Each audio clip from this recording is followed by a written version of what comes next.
T8, da corda do categute para o pé da mesa. Na noite de 7, às 8h30, fomos para o aposento em casa do meu amigo Filmano e para esse fim preparado, levei algumas lousas, coloquei-as sobre a mesa. Apenas sentado, Slade sonambulizou-se e de cabeça erguida e voz alterada recitou tão bela prece que nunca me esquecerei do efeito que em mim causou não só pela sua beleza como pelo fervor com que foi ela recitada. A prece era uma petição a Deus, rogando-lhe que abençoasse as nossas experiências e que consentisse na feliz terminação dos nossos trabalhos para a felicidade da humanidade. Slade, como sempre ao acordar, moveu a cabeça de um fiado para outro e se levantou com um frêmito que lhe sacudiu o corpo todo, e antes de abrir os olhos lhe estalaram os músculos do pescoço e maxilares. Do que dissera sonambulizado me garantiu não se lembrar. Os que têm assistido a experiências do magnetizador Ansem devem recordar-se do despertar desses magnetizados. A mesma impressão me deixou Slade ao despertar do seu sono sonambúlico. Slade, ao despertar, perguntou-me a que destinávamos as novas lousas que se achavam sobre a mesa. Capítulo 12. Uma falha no fio. Um jato de água. Fumaça. Fogo por toda parte. Explicação sobre a hipótese da quarta dimensão. Uma sessão com luz fraca. Movimentos de objetos. Um corpo luminoso. Continuo a relatar fatos por mim observados, que provam a conexão íntima de outro mundo material com o nosso e podem servir de confirmação geral às numerosas observações do Sr. Crookes e outros fisicistas. Até agora, em geral, só tenho relatado o desaparecimento e o reaparecimento de corpos sólidos. Os fatos que se seguem demonstrarão a aparição dos corpos fluídicos, a cuja aparição o atual estado da vossa concepção não nos permite responder à pergunta de onde. A 7 de maio de 1878, às 11h15 da manhã, depois de Slade e eu termos tomado os nossos costumados lugares, mostrei desejos de saber o que presenciaríamos nessa sessão. Slade pediu-me que eu mesmo segurasse a lousa. Assim o fiz, segurando com a mão direita uma das mãos de Slade.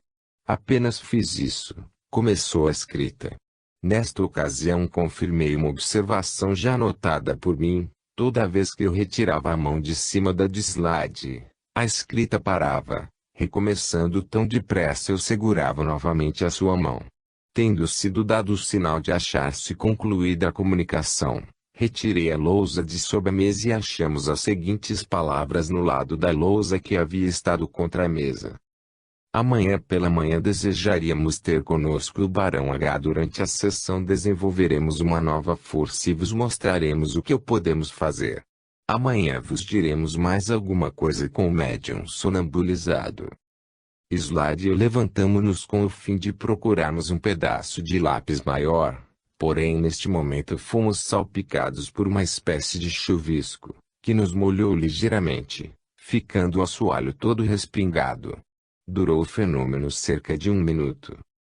Tendo ficado algumas gotas sobre as minhas mãos, passando-lhes a língua, notei que o seu gosto era o de água pura. Devo mencionar que no aposento em que nos achamos não havia vasilha alguma com água, embora no contíguo houvesse. Parece-me que este transporte de corpos líquidos de um aposento para outro pertence ao mesmo gênero de fenômenos que o transporte de corpos sólidos.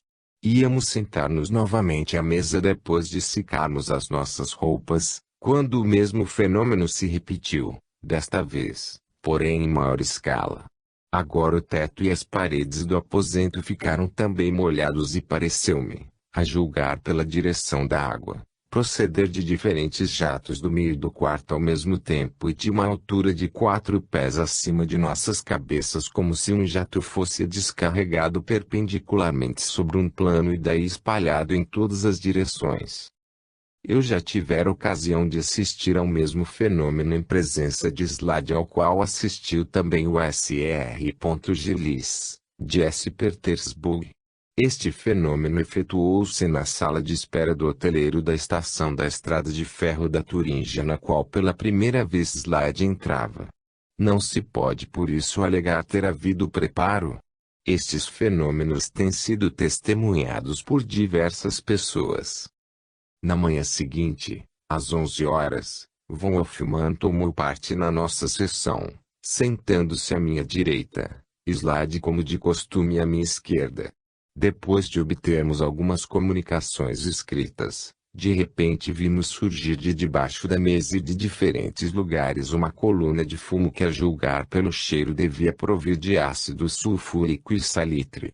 Imediatamente olhamos embaixo da mesa e vimos uma tênue fumaça como procedendo de um fósforo riscado.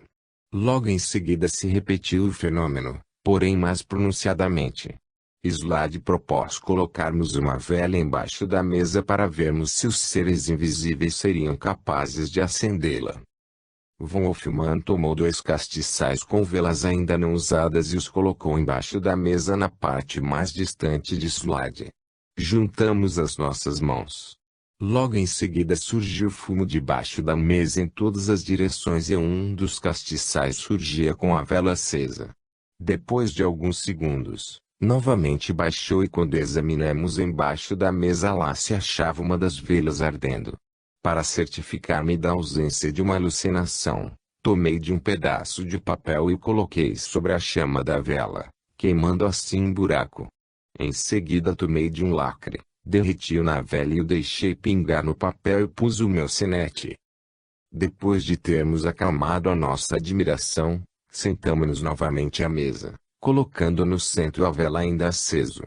Slade sonambulizou-se de olhos fechados, nos dirigiu as seguintes palavras que Von Hoffmann copiou.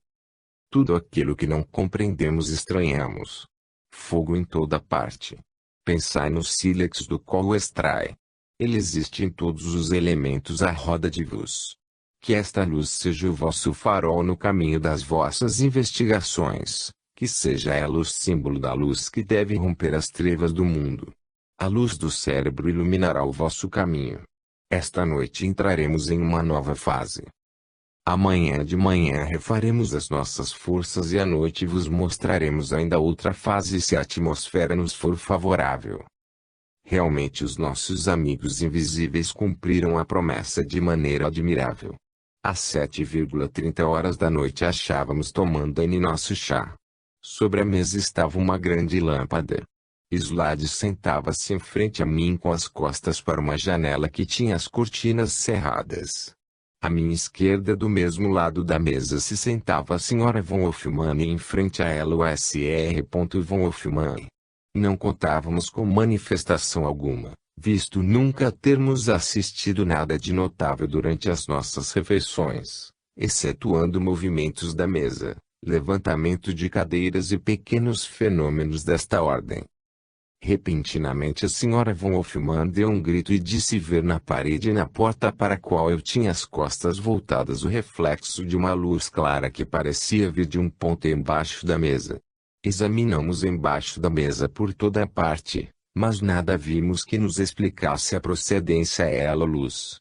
Contando que o fenômeno se repetisse, por diversas vezes olhamos para a parede e eu, a fim de melhor poder apreciá-lo, voltei a minha cadeira de lado. Pouco depois o fenômeno se repetiu e logo em seguida mais uma vez. A cor da luz era de um azul desmaiado como procedente de uma lâmpada elétrica repentinamente acesa. Para mim o que se tornava mais notável era serem os pés da mesa nitidamente projetados. Não obstante, conforme a observação que em tão curto espaço de tempo pude fazer, os pés de a mesa ser do mesmo tamanho que a sombra projetada. Não obstante eu poder considerar o fenômeno como um fato não provado cientificamente em razão de falta de precauções científicas, em todo caso considero meu dever científico consigná-lo de modo a provocar a atenção de futuros observadores acerca de um fato tão notável. Se por exemplo a origem dessa luz fosse um ponto luminoso embaixo da mesa, a sombra dos pés da mesa deveria, de acordo com a lei da projeção das sombras, ser muito maior na parede que os próprios pés da mesa, o que qualquer pessoa pode verificar colocando uma vela embaixo de uma mesa que tenha muitos pés. O tamanho e forma de uma sombra projetada aproximam-se, como todos sabem, tanto mais do tamanho e forma do objeto que os projeta quanto mais afastado se acha o foco luminoso, ou em outras palavras, quanto mais próximos se acham os raios do paralelo. A nitidez das linhas da sombra nos oferece ainda uma inferência do tamanho do foco luminoso. Se, por exemplo, o diâmetro aparente do disco do Sol fosse 20 vezes maior do que de fato é, as sombras projetadas pelos corpos opacos durante o dia seriam muito mais apagadas nas suas extremidades do que de fato são. Independente dos fenômenos de refração, um corpo projeta uma sombra exatamente do seu tamanho se os raios luminosos procedem de um ponto infinitamente remoto. Desde que, como no caso presente, as sombras dos pés da mesa eram perfeitamente idênticas em forma e tamanho aos próprios pés, segue-se que os raios luminosos que produziam aquelas sombras deviam proceder de um foco, primeiro, de um tamanho aparentemente muito diminuto, segundo, estando a grande distância. Lugar algum embaixo da mesa satisfazia a segunda condição. Tendo também o resto do aposento sido examinado e mesmo a distância da mais remota parede da sala, não satisfazendo as condições, o dito fenômeno exige outro ponto de partida que não pode ficar nos limites do espaço de 3 dimensões. Esta contradição é resolvida tão depressa. Admitamos uma região de 4 dimensões em que vivem aqueles seres inteligentes e invisíveis, que tantas vezes nos mostram o seu poder, os quais podem também distrair raios de luz que se acham difundidos na direção da 4ª dimensão de modo a convergirem na nossa direção do espaço de 3 dimensões. Nós igualmente, por meio do reflexo e refração da luz, podemos distrair os seus raios de tal maneira que mudamos o seu ponto de partida para lugar diverso do verdadeiro. Desta diversão de raios luminosos depende a maioria das ilusões físico-ópticas. Sendo mais fenômenos luminosos muito frequentes em sessões espíritas, tendo sido entre outros testemunhados por Crocas publicamente, deve ser permitido chamar a atenção de outros observadores para as circunstâncias acima mencionadas. Para uma determinação aproximada de um ponto de divergência dos raios de tais fenômenos luminosos, recomendo o seguinte meio comum mais simples. Fenômenos luminosos são apreciáveis por meio de um binóculo de teatro com cujo emprego o objeto pode ser muito afastado. Objetos a tão pouca distância como os que se acham num aposento exigem um modo particular de acessar o binóculo. A distância determinada pela peça ocular da objetiva nos proporciona o meio, de acordo com as leis da ótica, de determinar a distância do objeto, isto é, dos pontos luminosos que espargem os seus raios no espaço. Se, porém, descobrisse em relação aos fenômenos luminosos espíritas, que a divergência dos raios não coincide com a distância dos pontos luminosos, a diferença dessas duas distâncias indicará a extensão de uma linha alcançando a 4ª dimensão, e por esse meio terá sido dado o primeiro passo para precisar por meio de determinações quantitativas o campo do espaço de 4 dimensões. Tal observação na história dos fenômenos de desmaterialização seria comparável às primeiras determinações tias para Laches na história da astronomia, ao que devemos as primeiras concepções aproximadas da distância da Lua, corpo celeste mais próximo de nós. Mencionarei de passagem que os fenômenos luminosos acima descritos se repetiram em 2 noites mais, a 9 e 19 de maio. Em idênticas circunstâncias e em presença de muitos que se achavam reunidos para tomarem chá.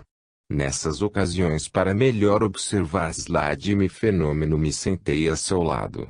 A única diferença apreciável no fenômeno consistia na cor da luz, sendo nessa ocasião de um amarelo avermelhado em vez de um azul desmaiado. Será conveniente em futuras idênticas observações munirem-se os observadores de um espectroscópio a fim de examinarem a natureza dessas luzes. Para terminar, mencionarei uma sessão que se realizou com Slade às 5 horas da tarde de 15 de dezembro de 1877 no gabinete de costume em casa do meu amigo Hoffman, estando também presente a sua esposa. Achava-se o aposento fracamente iluminado, a fim de verificarmos se a presença de Slade como se deu com a presença da senhorita Croque, uma mocinha de 15 anos, fato descrito por Croque sob a epígrafe Formas e Rosto de Fantasmas conseguiria provocar a aparição de um desses fantasmas. Improvisamos um gabinete amarrando em diagonal uma corda em toda a extensão da sala em frente ao meu lugar do costume, cerca de 2 metros acima do assoalho a da largura mais ou menos da mesa. Sobre a corda coloca uma corda em toda a extensão da sala, em frente ao meu lugar de costume, à sua direita a senhora Elfman e a minha von Elfman. Tínhamos colocado as mãos na mesa quando me lembrei que nos faltava uma campainha. Nesse momento uma que se achava sobre o aparador começou a tocar a distância pelo menos de 2 metros da mesa. Vimos a campainha descer do lugar onde se achava para o chão e aos pulos encaminhar-se para debaixo da mesa. Feito isto, a campainha pôs-se a tocar animadamente. Uma mão repentinamente apareceu pela parte superior da cortina com a campainha e depositou sobre a mesa entre nós. Formulei o desejo de um momento apertar essa mão. Apenas o fiz, apareceu novamente a mão. Enquanto com a minha direita segurava ambas as mãos de Slade, com a esquerda apertava a que me aparecia por cima da cortina. Deste modo cumprimentei um amigo do outro mundo. Essa mão tinha todo o calor vital e retribuiu-me o aperto com toda a efusão. Depois de soltar a mão, tomei uma lousa de escrever e propus ao espírito que experimentássemos as nossas forças, pedindo-lhe que procurasse arrancar-me a lousa das mãos. Aceito o desafio.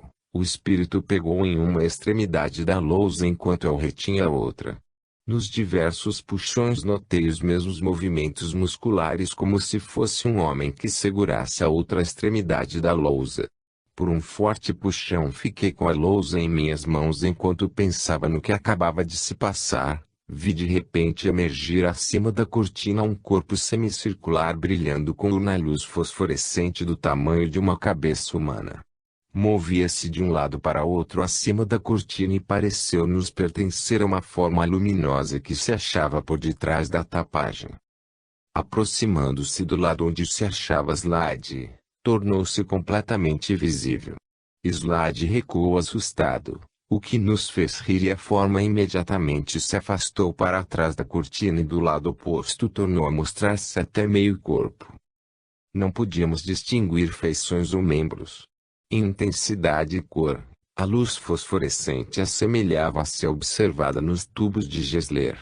Senti muito não ter comigo meu espectroscópio de modo a poder examinar com mais fidelidade a natureza da luz emitida. Capítulo 13. Fenômenos descritos por outros. O que relatei compreende a parte essencial de fenômenos por mim observados em companhia de Slade, em mais de 30 sessões e outras reuniões. As precauções por nós tomadas foram tais que no meu entender toda a possibilidade de engano ou ilusão subjetiva fica excluída. Não tenho, no entanto, a pretensão de pensar que estas precauções satisfarão a todos. Acho-me, por conseguinte, pronto a aceitar de boa vontade instruções e esclarecimentos a fim de precaver-me melhor para o futuro, uma vez que os meus conselheiros tenham dado prova de competência superior à minha, a fim de poder reconhecer neles aptidão para julgar de fatos e observações a que eles não assistiram e deles tiveram notícia pela primeira vez pelas minhas descrições. Antes de o Sr. Slade deixar a Alemanha, visitou a Natal, na Boêmia, para satisfazer um convite especial do Sr. J. Schmid, proprietário de uma fábrica daquele lugar. Teve um caloroso acolhimento da família desse cavalheiro e ali se demorou uma semana. Dessa visita já o Sr. Schmid publicou o resultado em uma carta ao Psychische Studien de julho de 1878. A minuciosa descrição que se segue devia ao Sr. Ulrich Grossmann, guarda-livros do Sr. Schmid. Sui presenciou todos os fenômenos e nas relatou verbalmente quando aqui veio em visita. Satisfazendo um pedido meu e com permissão do Sr. Schmid, mais tarde enviou-me as seguintes notas. O Sr.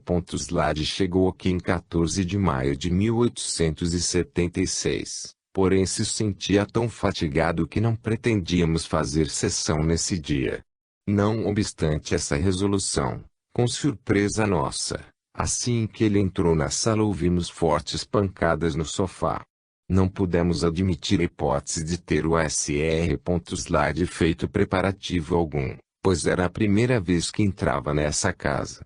A pergunta se aquilo era uma manifestação, respondeu-nos que sim, acrescentando que os espíritos não tinham podido esperar até o dia seguinte para manifestarem-se, que muitas vezes se verificava esse fato onde havia um bom ambiente. Tomamos lugares à roda da mesa sem, contudo, contarmos com uma sessão em ordem. Apenas nos havíamos sentado. Uma cadeira que se achava junto ao piano se encaminhou para nós sem que pessoa alguma tocasse. Embora muito admirados, não deixamos um só instante de observar o Sr. Slade. Achava-me perto dele e inesperadamente fui suspenso no ar com a cadeira em que me sentava e carregado em um semicírculo, tendo sido quase atirado ao chão. Outras pessoas da mesma forma foram tocadas, umas de leve e outras com mais força. A mim isto sucedeu por diversas vezes. As manifestações sucediam-se umas às outras. Cadeiras moveram-se até a mesa, sentíamos constantemente tocar os nossos joelhos. Colocaram um garfo e uma faca em cima de uma toalha na extremidade da mesa como se estivessem cortando carne. Em seguida, de uma extremidade da mesa atira um garfo à outra extremidade, descrevendo uma pequena curva. Nos 3 dias seguintes fizemos sessões em outro aposento com uma mesa apropriada. Juntamos as nossas mãos e entregamos ao Sr. Slade uma lousa de escrever completamente nova. Ele colocou um pedaço de lápis e perguntou ao espírito da sua falecida mulher se era possível qualquer dos membros falecidos dessa família manifestar-se por aquele meio. Slade mostrou-nos que a lousa se achava inteiramente limpa e a colocou sobre a mesa encobrindo o lápis. O ruído da escrita se fez ouvir. Esta sessão, como todas as outras, se realizou durante o dia. Terminada a escrita pelo espírito, ouvimos 3 pancadas. Quando erguemos a lousa, o lado que se achava de encontro à mesa estava todo escrito: Lima, comunicações da mulher de Slade, em inglês, e um recado do espírito de um parente falecido, em alemão. A comunicação do pai da dona da casa era muito interessante, pois com facilidade se averiguava ser ela autêntica pelo uso de algumas expressões que o falecido sempre empregava, tais como: todos nós havíamos de morrer e, além disso, a incontestável semelhança da letra que se achava na lousa com a do finado. Entre outros, tivemos uma comunicação do irmão da dona da casa, em verso, costume que ele adotava para escrever a sua irmã quando na terra. Ela o reconheceu nisto e, comparando a letra com a de cartas dele, que ainda conservava, reconheceu serem em tudo idênticas. Esta comunicação foi obtida do seguinte modo: uma mocinha da família que se sentava numa extremidade da mesa defronte de Slade tomou na mão esquerda, a pedido deste, uma lousa de fechar. Colocou entre as 2 folhas um pedaço de lápis e juntou a mão direita da cadeia formada pelas mãos das outras pessoas presentes. Nessas condições ouvimos o ruído de escrita. A mocinha, segundo a opinião do Sr. Slade, era médium e era esse o motivo de poder ela obter comunicação escrita sem sua intervenção, o que não se dava com os demais. Ela percebeu pressão na parte inferior da lousa enquanto escreviam. Estas comunicações cobriam 12 lousas aqui compradas para este fim. O Slade muitas vezes segurava a lousa obliquamente, não escorregando o lápis da sua superfície e continuando a escrita sem interrupção. A hipótese tantas vezes sugerida de preparo prévio pelo Sr. Slade não resiste a um exame sério. Pois cada vez que ele recebe uma resposta dos espíritos lava a lousa, usando-a novamente. Em uma ocasião, um dos assistentes retirou a mão sem que ninguém visse. Imediatamente a escrita cessou por achar-se a corrente interrompida. O Sr. Levantando os olhos, observou o que se passava e pediu ao cavalheiro que repetisse a experiência diversas vezes. Toda vez que assim se fazia, imediatamente se interrompia a escrita, que era recomeçada tão depressa, novamente se relegavam as mãos. Houve muitas outras manifestações, por exemplo, uma campainha posta embaixo da mesa se elevou por si só a uma boa altura, tocando sempre, e em seguida desceu vagarosamente até a mesa. Uma lousa colocada embaixo da mesa se fez em estilhaços como por um raio, os quais se projetaram em todas as direções. Durante uma sessão, uma mesa pesada, que se achava a alguma distância daquela onde nos sentava, veio com tal força e rapidez para N lado ele um cavalheiro que se achava entre nós, que o supusemos machucado, porém a mesa apenas o tocou muito de leve. Os espíritos deram a prova da simpatia a um médico hidropata, presente entre nós, molhando-o com um jacto d'água, que provinha de um dos cantos da sala em frente ao lagar onde ele se encontrava sentado. Em seguida, o meu joelho foi apertado por uma mão molhada de modo a sentir perfeitamente os dedos, e examinando as minhas calças as achei umedecidas. Durante todo esse tempo o Sr. conservava as suas mãos na mesa. Outro fato interessante foi quando meu patrão, o Sr. e eu, numa ocasião, nos achávamos com as mãos ligeiramente colocadas na meia. Esta se elevou no ar e virou-se sobre as nossas cabeças de modo a ficar com as pernas para cinza. A enorme força que o Sr. empregava para conseguir as manifestações, pode-se conceber pelo seguinte: estando ele uma ocasião sentado e eu a pequena distância dele, esticou o braço e colocou a mão nas costas da minha cadeira. Repentinamente fui erguido no ar cerca de um pé sem visível esforço de que simplesmente levantou a mão e a cadeira seguiu como se F8 um imã. Essa experiência ele muitas vezes fez com outros. O Sr. pegou numa harmônica embaixo da mesa, segurando-a por uma corda do lado. A sua outra mão conservava-se na mesa. Em seguida ouvimos o ruído das chaves e uma linda melodia se fez ouvir. A experiência com as duas bússolas também foi realizada. Estas foram colocadas juntas e quando o Sr. colocou as mãos sobre elas, a agulha de uma delas começou a agitar-se e afinal rodou completamente em um círculo, enquanto a agulha da outra bússola se conservava imóvel e vice-versa. De acordo com as leis da física até agora conhecidas, se o Sr. tivesse algum imã escondido consigo, o que tem sido frequentemente conjeturado pelos seus adversários, ambas as agulhas teriam sido movimentadas simultaneamente por estarem muito juntas. Tal não foi o caso. Uma das mais curiosas manifestações foi a seguinte: o Sr. estava no meio do quarto, eu à sua direita, à minha direita o meu patrão e atrás de nós a uma janela uma mocinha. Enquanto conversávamos, o meu patrão ia retirar-se do aposento com o fim de ir buscar um objeto na sala contígua. Uma pesada pedra como se formada no ar e à vista de todos nós caiu com grande ruído aos pés do meu patrão, fazendo um grande rombo no assoalho. Logo depois caiu segunda pedra. Isto não se deu perto de pois eu e o meu patrão estávamos entre ele e o lugar. Algumas vezes em nossas sessões vimos uma mão arrancando a lousa da mão de aparecia rapidamente na borda da mesa e do mesmo modo desaparecia. Era uma mão forte, com todas as aparências de carne e ossos. Em uma ocasião uma lousa foi arrancada da mão do meu patrão e fez a volta da mesa flutuando no ar à vista de todos nós. Veio para aqui só, sem companhia alguma. O professor Zollner refere em seguida as manifestações obtidas por em Berlim, das quais recebeu informação de correspondentes e pessoas que o visitaram. Entre as lousas que lhe foram trazidas ou remetidas se achava uma com comunicações em 6 línguas diferentes. Estas lousas foram recebidas diretamente das mãos dos investigadores, não podendo assim o Sr. Slade substituí-las. O correspondente que enviou a comunicação escrita ao professor Zorner foi o diretor, o Sr. Liebing, de Berlim, que obteve os detalhes do dono da lousa em cuja presença foi escrita.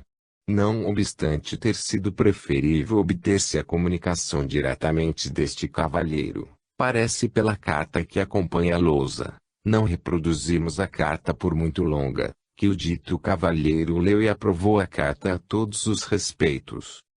Este era o Sr. Kleberg, residente em Berlim na rua Schmid, número 5, de uma respeitável firma daquela praça. Ele tinha um amigo, um cético incorrigível, que todo o tempo segurou a lousa em plena luz do dia, sendo que a escrita começou imediatamente.